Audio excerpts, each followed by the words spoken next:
আসসালামু আলাইকুম। সংবাদে আপনাদের সবাইকে স্বাগত জানাচ্ছি। আমি ফিরোজ তোহা। শুরুতেই আরবে কেবলস সংবাদ শিরোনাম। বাংলাদেশের সর্বশেষ গুরুত্বপূর্ণ আপডেট সংবাদে আপনাকে স্বাগত। শুরুতেই সংবাদ শিরোনাম, পরে বিস্তারিত। শুরুতেই জানিয়ে দিব, শিক্ষার্থীদের আন্দোলনে গুলি চালানো উপজেলা চেয়ারম্যান খায়রুল গ্রেপ্তার।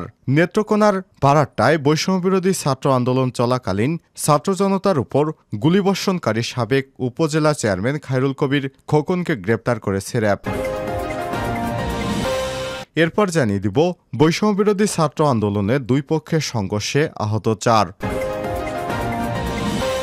জানাবো, সিলেটে ব্যবসায়ী এবং অটোরিকশা চালকদের মধ্যে সংঘর্ষ, আহত 20।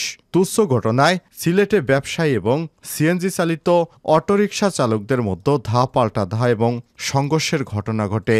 এই সংঘর্ষে অন্তত 20 জন আহত হয়েছে।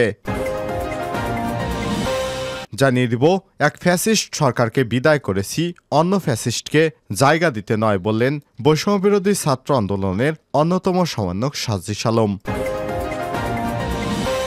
এবারে জানাবো, অবৈধ সম্পদ ফেরত আনতে সহযোগিতার আশ্বাস দিলেন সুইডেনের রাষ্ট্রদূত। সুইজারল্যান্ডের আন্তর্জাতিক মান এবং পদ্ধতি মেনে সুইস ব্যাংকে বাংলাদেশি নাগরিকদের রাখা অবৈধ অর্থ ফেরত দিতে পূর্ণ সহযোগিতা করার প্রতিশ্রুতি দিয়েছে ঢাকায় নিযুক্ত সুইস রাষ্ট্রদূত রেটো সিগফ্রিড রেগলি। পররাষ্ট্র উপদেষ্টা মোহাম্মদ তৌহিদ হোসেনের সঙ্গে এক বৈঠকে সব প্রতিশ্রুতি দেন তিনি। এবং সর্বশেষ জানিয়ে দিব, দেশ ছেড়ে পালিয়ে পদত্যাগ পরে প্রত্যার্পণ করার পেরু সেই প্রেসিডেন্ট মারা গেছেন।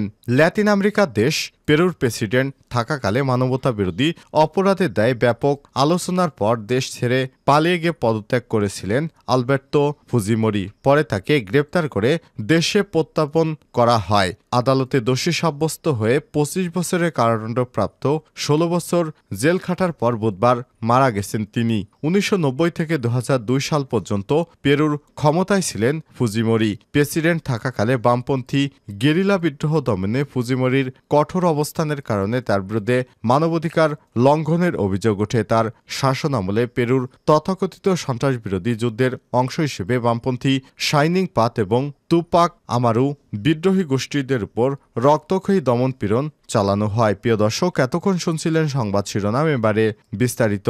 তবে তার আগে বন্ধুরা, অনুরোধ থাকবে এই সংবাদটিতে একটি লাইক দিন। এই চ্যানেলে আপনি নতুন হয়ে থাকলে আমাদের সংবাদটি দেখতে দেখতে চ্যানেলটি সাবস্ক্রাইব করে রাখুন। কমেন্ট করে আপনার মূল্যবান মতামত জানিয়ে দিন বন্ধুরা, আপনি বিশ্বের কোন দেশ থেকে বা বাংলাদেশের কোন স্থান থেকে আমাদের সংবাদটি দেখছেন এবং শুনছেন। এবারে বিস্তারিত। আন্দোলনে গুলি চালানো উপজেলা চেয়ারম্যান খায়রুল গ্রেপ্তার। নেত্রকোনার বারাট্টায় বৈষম্যবিরোধী ছাত্র আন্দোলন চলাকালীন ছাত্র জনতার উপর গুলিবর্ষণকারী সাবেক উপজেলা চেয়ারম্যান খায়রুল কবির খোকনকে গ্রেপ্তার করেছে র্যাব। বৃহস্পতিবার 12 সেপ্টেম্বর ঢাকার কল্যাণপুর থেকে গ্রেপ্তারের বিষয়টি নিশ্চিত করেছে র্যাব সদর দপ্তরের আইন এবং গণমাধ্যম শাখা। বৈষম্যবিরোধী ছাত্র আন্দোলনে দুই পক্ষের সংঘর্ষে আহত 4। বরগুনায় বৈষম্যবিরোধী ছাত্র আন্দোলনে দুই পক্ষের মধ্যে সংঘর্ষের ঘটনা ঘটেছে। এতে 4 শিক্ষার্থী আহত হয়েছেন। বুধবার 11 সেপ্টেম্বর দিবাগত মধ্যরাতে বরগুনা পৌরসভা সদর রোড সংলগ্ন উপজেলা পরিষদের সামনে এই দুর্ঘটনা ঘটে। আহতরা হলেন আরিফ আশিক, মহিবুল্লাহ, আবু হানিফ। এদের মধ্যে আরিফের অবস্থা গুরুতর। তাকে বরগুনা জেনারেল হাসপাতালে ভর্তি করা হয়েছে। জানা গেছে, বৈষম্যবিরোধী ছাত্র আন্দোলনে কেন্দ্রীয় প্রতিনিধিদের বরগুনা আগমন ঘিরে কর্মসূচি জেরে বুধবার আন্দোলনে বরগুনা জেলা সমন্বয়ক রেজাউল এবং মীর নিলয়ের সমর্থকদের মধ্যে সংঘর্ষ ঘটে। কেন্দ্রীয় প্রতিনিধি বরগুনার আগমন উপলক্ষে ঘোষিত কর্মসূচি সফল করতে এদিন সদর উপজেলা নির্বাহী অফিসার ইউএনও এর সঙ্গে বরগুনা বৈষম্যবিরোধী ছাত্র আন্দোলনের শিক্ষার্থীদের একটি সভার আয়োজন করা হয়। এতে উভয় পক্ষের শিক্ষার্থীরা অংশগ্রহণ করে। তবে বৈষম্যবিরোধী ছাত্র আন্দোলনের কেন্দ্রীয় প্রতিনিধি বরগুনা আগমন কর্মসূচিকে কেন্দ্র করে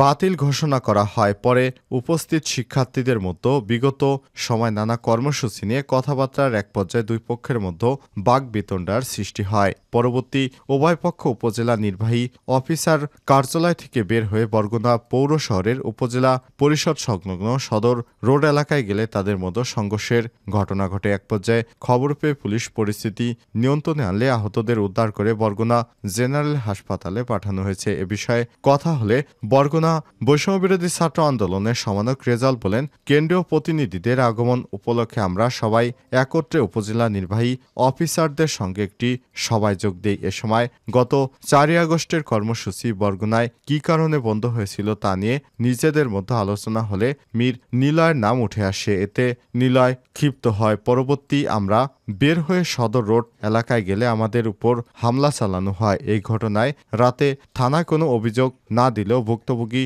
শিক্ষার্থীরা থানায় অভিযোগ দায়ের করবেন বলেও জানিয়েছেন তিনি। সিলেটে ব্যবসায়ী এবং অটোরিকশা চালকদের মধ্যে সংঘর্ষ, আহত 20।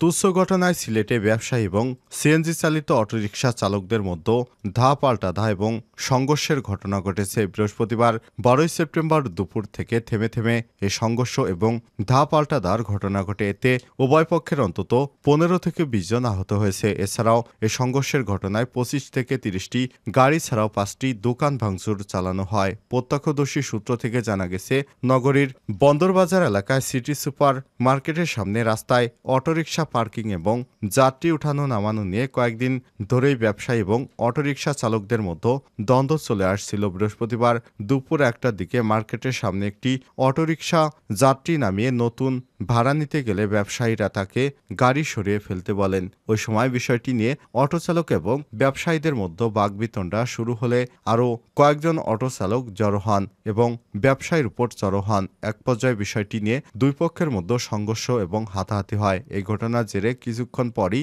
দুই পক্ষের মধ্যে সংঘর্ষ বাধলে অটোচালকেরা পিছু হটেন। এর কিছুক্ষণ পর আবারও অটোরিকশা চালকদের করে তাদের বান্দরবাজার থেকে সরিয়ে দেয় ব্যবসায়ীরা।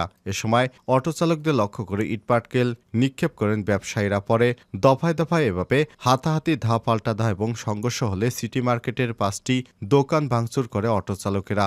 এই ঘটনার সত্যতা নিশ্চিত করে সিলেট মেট্রোপলিটন পুলিশের অতিরিক্ত উপ কমিশনার উত্তর শাহরিয়ার আলম বলেছেন, খবর পেয়ে আমরা ঘটনাস্থলে এসে পরিস্থিতি নিয়ন্ত্রণে আনি। এই ঘটনায় দুই পক্ষকে নিয়ে বৈঠকে বসবে পুলিশ। সেই সঙ্গে জনগণ যাতে কোনো ধরনের ভোগান্তি না হয় সেদিকে খেয়াল রাখা হবে বলে জানিয়েছে পুলিশের এই কর্মকর্তা। এক ফ্যাসিস্টকে বিদায় করেছি, অন্য ফ্যাসিস্টকে জায়গা দিতে নয় সার্জিস। বৈষম্যবিরোধী ছাত্র আন্দোলনের অন্যতম সমন্বয়ক সার্জিস আলম বলেছেন, আমরা এক ফ্যাসিস্টকে দেশছাড়া করেছি, অন্য ফ্যাসিস্টদের জায়গা দিতে নয়। কেউ যদি এখনো শয়নের স্বপ্নে কিংবা ঘুমের মধ্যে স্বপ্ন দেখে আবারও ছাত্র জনতাকে ডমিনেট করে ফ্যাসিস্ট হয়ে উঠবে, তারা যেন ওই শেখ হাসিনাকে দেখে শিক্ষা নেয়। বৃহস্পতিবার 12 সেপ্টেম্বর বিকেলে টাঙ্গাইল শহীদ স্মৃতি পৌর উদ্যানে ছাত্র জনতার সমাবেশে তিনি সব কথা বলেন। সমন্বয়ক সার্জিস আলম বলেন, আমার ভাই যখন রক্তাক্ত হয়ে হাসপাতালে, তখন সেই হামলাকারী কতিপয় পুলিশ কিভাবে উন্মুক্ত রাস্তায় ঘোরাফেরা করে ওই ফ্যাসিস্ট আওয়ামী লীগের দোসর, চাটুকার, তেলবাস, তোষামতকারী যেসব আইনশৃঙ্খলা রক্ষাকারী বাহিনীর সদস্য রয়েছে, তারা যদি নিজেদের শুধরিয়ে না নেয় তাহলে নেত্রী হাসিনার মতোই দেশ থেকে বাধ্য করা হবে। সব সরকারি অফিসের দুর্নীতির বিরুদ্ধে হুঁশিয়ারি দিয়ে সার্জিস বলেন, ভূমি অফিস, হাসপাতাল সহ সরকারি দপ্তরে দালালি করে যারা টাকা ইনকাম করতেন, ওষুধ আপনাদের কোম্পানির কাছে বিক্রি করার জন্য ছাত্র জনতা এই অভ্যুত্থান ঘটায়নি। এ সময় তিনি বলেন, বাংলাদেশে বিগত 16 বছর ফ্যাসিস্ট হাসিনা তার আওয়ামী লীগকে শুধু ফ্যাসিস্ট বানায়নি, সে তার বাংলাদেশকে শুধু ফ্যাসিস্ট বানায়নি, তিনি ফ্যাসিস্ট বানিয়েছেন আমাদের প্রত্যেকটি মানুষকে। এই জায়গা থেকে আমাদের উত্তরণ ঘটাতে হবে। শিক্ষার্থীদের রাজনীতিতে আসার বিষয়ে সার্জিস বলেন, আগামীতে যে বাংলাদেশ হবে সেই বাংলাদেশের নেতৃত্ব শিক্ষার্থীরা দেবে। আমরা চাই ওই সংসদে গিয়ে আপনি একজন এমপি, একজন মন্ত্রী হবেন, একজন প্রধানমন্ত্রী হবেন। আপনাদের এই সংসদে একজন পলিসি মেকার হিসেবে যেতে হবে, কারণ সবকিছু হয় সংসদ থেকেই এবং সব পলিসি মেকিং হয় ওই সংসদ থেকেই। টাঙ্গাইলের ওই মেধাবী তরুণ প্রজন্ম যদি সংসদে প্রতিনিধিত্ব না করে তাহলে কারা করবে বলুন। এ সময় আরও বক্তব্য রাখেন ঢাকার সমন্বয়ক আবদুল্লাহ সালেহিন অয়ন, মোবাশিরুজ্জামান হাসান, মিতু আক্তার, রাকিবুল হাসান, রফিকুল ইসলাম আইনি এবং ইলমা খন্দকার অ্যানি প্রমুখ।